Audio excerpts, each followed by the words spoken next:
Good morning दोस्तों। आज आपका जो सेशन है चक्रवृद्धि ब्याज से संबंधित है। चक्रवृद्धि ब्याज को इंग्लिश में कहते हैं कंपाउंड इंटरेस्ट। क्या कहते हैं बेटा? Compound interest. और देखिए चक्रवृद्धि ब्याज में टाइप नंबर 5 तक हम पढ़ा दिए थे। आज जो हमारा सेशन है टाइप नंबर 6 है। इसमें है क्या देखते हैं। देखो चक्रवृद्धि ब्याज और साधारण ब्याज के अंतर के प्रश्नों पर स्थितियां जो बनती हैं पूछता है एग्जाम में।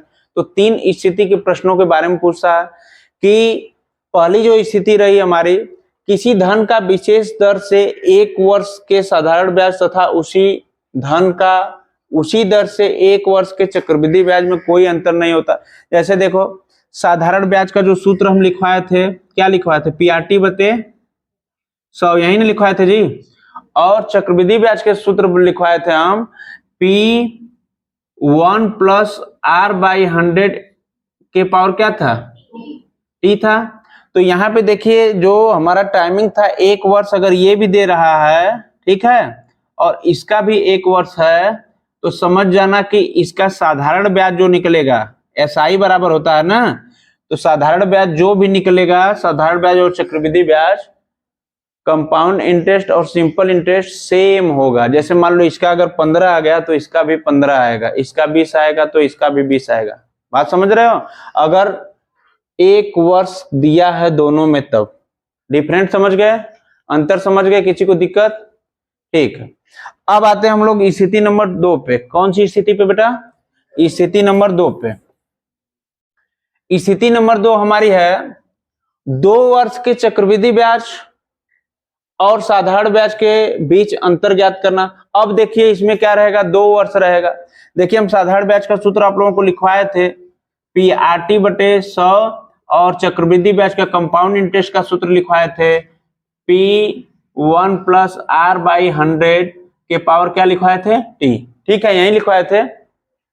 तो इसमें क्या है, इसकी भी वैल्यू 2 वर्ष होगी, 2 वर्ष, और इसकी वैल्यू जब 2 वर्ष रखी जाएगी तो ये एक तरह का नहीं आएगा। जब भी आपका उत्तर आएगा तो देखो इसके लिए सूत्र होता है। जब 2 वर्ष के लिए दिया हो तो ब्याज का अंतर जब पूछेगा बेटा तो सूत्र सीधे लगा दोगे, P कोष्ठ में दर बटे 100 का क्या कर देंगे? स्क्वायर कर देंगे। ठीक है, इसको कोई तरीका नहीं है बेटा, सबसे आसान तरीका है। तुम लोग को अगर मेथड बताएंगे, रूल अगला बताएंगे स्टेप वाला, तो उसमें क्या करोगे तुम लोग?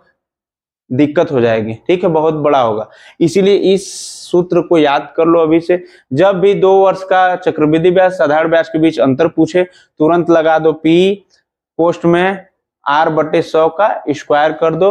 उसी पे मैं प्रश्न बोलूंगा और तुम लोग आसानी से हल कर लोगे। ठीक है, इसको ये समझ लो कि लस्सी बना के पी जाना है, इसको याद कर लेना है। ठीक है, आगे जो तीसरी स्थिति हमारी क्या बनेगी, यहां देखना है तीसरी स्थिति के बारे में।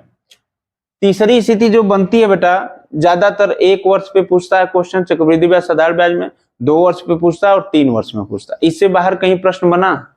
तुम लोग इतना क्वेश्चन करा दिए, 5 टाइप पढ़ा दिए, कहीं 3 वर्ष के बाहर क्वेश्चन बना? शायद 1 वर्ष बना, 2 वर्ष बना, 3 वर्ष बना। यही चक्रवृद्धि ब्याज में भी बना और साधारण ब्याज में भी बना। तो इसमें भी जब 3 वर्ष के चक्रवृद्धि ब्याज और साधारण ब्याज के बीच अंतर पूछेगा तो क्या करोगे? सीधे यहाँ पे 3 वर्ष जब पूछ दे और साधारण ब्याज में 3 वर्ष और चक्रवृद्धि ब्याज में भी 3 वर्ष की स्थिति पूछेगा तो दोनों के बीच अंतर क्या होगा? तो सूत्र इसको याद कर लो, हलवा बना लो। हलवा बनाने में समय लगता है और इसको याद कर लो बेटा, P। ठीक है, ये ब्याज वाला 2 वर्ष का ब्याज तो रहबा करेगा, इसको याद रहोगे, ये तुरंत लिख देना। इंटू करके इतना याद कर लेना 3 वाले में। R + 100 का 3 गुना होता है, कितना हो जाएगा? 300। 100 में 3 का गुणा करोगे 300 हो जाएगा, बटा 100 हो जाएगा। हम इसको 3 गुणे 100 भी लिख सकते थे, लेकिन तुम लोगों को याद करने में दिक्कत ना हो इसलिए बेटा 2 वर्ष वाला सीधे उतार देना और R + 300 बटे 100 क्या करना है? ज्ञात कर देना। आइए देखते हैं हम लोग कुछ प्रश्नों की ओर बढ़ते हैं, सेम कंडीशन के प्रश्नों की तरफ। ठीक है, देखो बेटा, जब चक्रवृद्धि ब्याज हमारा 1 वर्ष और साधारण ब्याज 1 वर्ष हो और दोनों का अंतर पूछे तो कैसे हल करेंगे? इसके लिए पहला हमारा प्रश्न है, देखिए 4000 रुपए का 5% वार्षिक ब्याज की दर से 1 वर्ष के चक्रवृद्धि ब्याज तथा साधारण ब्याज में अंतर बताइए। तो इसका क्या होगा? सोल्यूशन में हम लोग देखते हैं, एक बार पहले साधारण ब्याज निकाल लेते हैं। साधारण ब्याज का फार्मूला क्या होता है जी? पीआरटी बटा 100 होता है कि नहीं होता है? अब करेंगे क्या, पी की वैल्यू देखो यहाँ पे, सबसे पहले पी की वैल्यू जान लेंगे। मूलधन हमारा क्या आया? 400 दिया है, 400 रुपया दिया है कि नहीं दिया है? 4000। और 5% क्या दिया है? दर दिया है। दर हमारा क्या है बेटा? 5%। और पूछ का समय कितना दिया है? 1 वर्ष। 1 वर्ष। तो मैं स्थिति नंबर 1 में लिखवाया हूं अभी टाइप नंबर 6 में कि जब समय 1 वर्ष दिया हो दोनों का, साधारण ब्याज और चक्रवृद्धि ब्याज का, तो बारी बारी से देखो दोनों का फार्मूला क्या होता है। इसका साधारण ब्याज बराबर पीआरटी बटा 100 होता है। इसका अमाउंट बराबर क्या होता है? पी 1 प्लस आर बाई 100 के पावर टी होता है। अब जब लास्ट में बचता है तो मूलधन में से मिश्र धन घटा देते हैं तो आ जाता है। ठीक है, इसको देखो देखते हैं। साधारण ब्याज बराबर कितना दिया बेटा? 4000। मूलधन हमारा 4000 है, पी की जगह 4000 लिख लो। और दर हमारा कितना है? 5%। तो यहाँ पे क्या लिख देंगे? 5। और टी की वैल्यू 1 है, बटे क्या है? 100। अब देखो इसको काटो, काटना है। 2 जीरो से 2 जीरो क्या होगा? कट जाएगा। 5 चौका कितना होगा बेटा? 20। 1 जीरो बढ़ जाएगा। मूलधन हमारा कितना आ गया? 200। कितना आ गया बेटा? 200। ठीक है, अब आते हैं कि चक्रवृद्धि ब्याज क्या है। तो हमारा अमाउंट हमको पता नहीं है, पी पता है कितना है बेटा? 4000। और 1 प्लस आर की वैल्यू क्या है? 5 बटा 100 हो गया। ये टी का वैल्यू क्या है? 1 दिया। ठीक है, अब इसको हल करते हैं। ये 4000 है, 4000 लिख लो। और ये देखो काटो, 5 एक कम और 5 दूना 10। 20 एकम 20 एक 21 बटा क्या हुआ? 20 हुआ। और पावर क्या है? 1 है। तो इसका क्या है कि कोई पावर से मतलब है नहीं। ठीक है, इसका 1 वाला 1 ही आएगा। तो ये देखिए 4000 है, 4000 गुणे 21 बटा 20 आएगा। 0 से 0 क्या होगा? कट जाएगा। और 2 दूना 4। तो ये क्या हो जाएगा बेटा? 21 दूना 4200। कितना हो जाएगा? 4200। अब देखिए 4200 जो हमारा आया है, ये मिश्र धन आया है। क्या आया है बेटा? मिश्र धन। तो इसमें पता क्या करना है? चक्रवृद्धि ब्याज पता करना है। तो चक्रवृद्धि ब्याज का फार्मूला होता है मिश्र धन माइनस मूलधन। तो मिश्र धन हमारा 4200 है, 4200 लिख दो। और मूलधन हमारा क्या दिया है? 4000। तो यहाँ 4000 जब घटाओगे बेटा तो क्या बचेगा? 200। तो हमारा चक्रवृद्धि ब्याज निकल के कितना आ गया? 200। और यहां पर भी हमारा मूलधन कितना आया था? 200।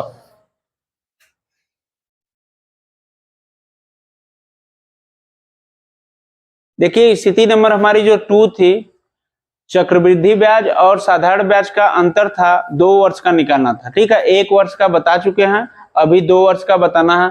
देखिए 4000 रुपए का 5% वार्षिक ब्याज की दर से 1 वर्ष का बता दिया, अब 2 वर्ष का बताना है। 2 वर्ष के चक्रवृद्धि ब्याज तथा साधारण ब्याज में अंतर बताइए। हमारा मूलधन कितना है बेटा? 4000 है। और दर कितना है? 5%। और समय हमारी कितनी है? 2 वर्ष। इसी पर देखिए एक फार्मूला हम बताए थे ब्याज के अंतर का, ब्याजों के अंतर बराबर क्या बताए थे बेटा? पी आर बाई 100 का क्या है? होल स्क्वायर है। ठीक है, तो बस मानना हमारा ये है कि पी देखिए कितना है? 4000। तो पी की जगह 4000 लिख लो। और आर का वैल्यू हमारा कितना है? 5। तो यहाँ पे क्या लिख देना? 5। और बटा क्या है? 100 है, लिख लो 100। और इसके पावर क्या करना? 2 कर देना, 2 कर दो। ठीक, अब क्या करेंगे? यहाँ पे 4000 और इंटू 5/100 2 बार लिखने के लिए बोल रहा है। या तो इसको अभी कट कर दो, कट करने का मन नहीं कर रहा है तो छोड़ो। 5/100 और इंटू क्या हो जाएगा? 5/100। 2 बार लिख दिए कि नहीं लिख दिए? अब देखो 2 जीरो यहाँ है, 2 जीरो यहाँ है, यहाँ 3 ही जीरो है। तो पहले 3 जीरो से 3 जीरो हम क्या करते हैं? काट लेते हैं। ऊपर कट गया 3 जीरो। अब बचा क्या? ये देखो ध्यान से, 5 दूना 10, 2 दूना 4, 5 दूना 10। तो हमारा ब्याज का, चक्रवृद्धि ब्याज और साधारण ब्याज के बीच दोनों ब्याजों का अंतर कितना बचा बेटा? ब्याज का अंतर ब्याजों का कितना आया? 10। कितना आया बेटा? 10। ठीक है, देखिए बेटा स्थिति नंबर 3 है, कंपाउंड इंटरेस्ट का क्वेश्चन है। फिर स्थिति यह है कि चक्रवृद्धि ब्याज और साधारण ब्याज के बीच अंतर ज्ञात करना है। अंतर ज्ञात करने के लिए शर्त हमारी ये है कि 3 वर्ष का दिया होगा, ठीक है। 2 वर्ष और 1 वर्ष का ज्ञात कर लिया, अब 3 वर्ष का ज्ञात करेंगे। इसके लिए सूत्र क्या लिखवाएं बेटा, थोड़ा बोलो तो। ब्याज का अंतर बराबर सूत्र क्या लिखा है, ब्याजों का अंतर बराबर पी आर बटे 100 के पावर स्क्वायर, और इधर क्या लिखवाया है, आर प्लस 300 बटे क्या होगा 100। यही सूत्र था बेटा हमारा 3 वर्ष के लिए ब्याज के अंतर के लिए। इसी सूत्र पे क्या करना है, सबको रख देना। पी हमारा देखो, पी का मान कितना है 4000 है, यहाँ पे क्या रख दिए 4000, और आर का वैल्यू 5 है, और इसका क्या बेटा 100 है, क्या कर दिए इसका स्क्वायर कर दिए, और यहाँ पर भी क्या है बेटा 5 प्लस 300 और बटा क्या हो जाएगा 100। इसको सॉल्व करने पर पूरी राशि कितनी आई थी 10। इसको सॉल्व करने पर बेटा 10 आया था, 10 लिख दो और इंटू कर दो कितना 305 और बटा कितना हो गया 100। ये देखो 10 दाम में 100 कटेगा कि नहीं कटेगा, ये क्या कट जाएगा। अब देखिए 305 में जब 10 से भाग देंगे तो 30.5 आएगा। तो हमारा जो ब्याज का अंतर था 3 वर्ष का, 3 वर्ष का ब्याज का अंतर 30.5 था, ठीक है। Thanks for watching my class my video.